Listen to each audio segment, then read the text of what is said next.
As more and more Americans are getting inoculated against COVID-19, the idea of so-called vaccine passports has emerged as a point of contention. Vaccine passports would be a form of ID to gain entry to certain businesses or cultural events that require patrons to be vaccinated. Proponents of vaccine passports say they could be key to reopening communities.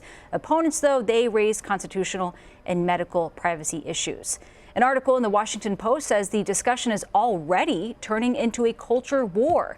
And we have the author of that article with us this morning. Molly Roberts is an opinion writer for the Post. Molly, thank you very much for joining us. Thanks for having me.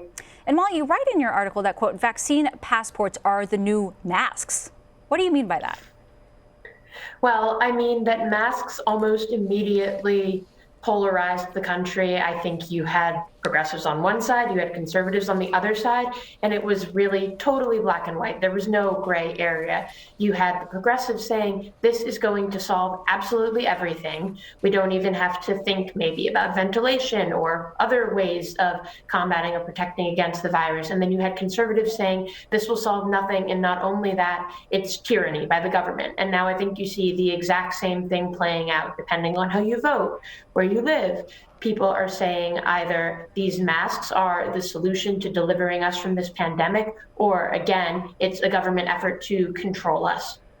And on Friday, Florida Governor Ron DeSantis signed an executive order making it illegal for both local governments and private businesses in his state to require these vaccine passports. Do you see this as a shot across the bow in a culture war, or does DeSantis have a point when he cites patient privacy concerns? I think it's definitely part of this culture war effort. And also, I would make the point that if you're suggesting there's some constitutional issue with the government requiring these vaccine passports, it seems like there could also be issues with barring private businesses from making their own decision to require some form of verification that people have been vaccinated for them to enter. That said, certainly there could be privacy concerns depending on the way the passports were rolled out, depending on who holds health data and how long they hold it and what other data they keep in store. There are certainly going to be privacy protective ways to do these passports. There are also going to be ways that protect privacy less well. And so it's really more a matter of building in those safeguards to any efforts than barring the efforts entirely. And to be clear, at this point, state vaccination records, of course, exist. If you get vaccinated, you and your details, they go on a list somewhere. Is mere record keeping fueling vaccine resistance? Is that this underlying issue when people are concerned about this, showing it at a restaurant?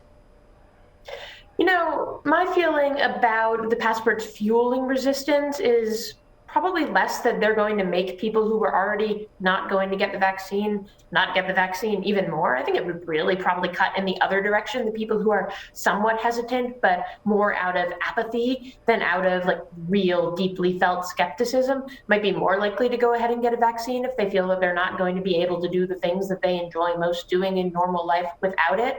But I think that the idea here is that the kind of conservative firebrands who use masks to rile up the base and to suggest that the liberals, again, were tyrannizing us, are going to do the same thing with these. And Molly, I know things keep changing, but what do you think a vaccine passport system in the U.S. will end up looking like in the end?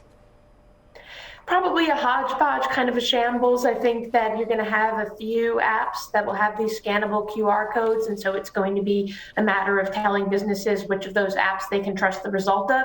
I think you're also going to have people presenting paper certificates because there are real equity concerns here. And one of the ways of fighting against those is to say, well, no, if you have your CDC vaccination card, you can present that too.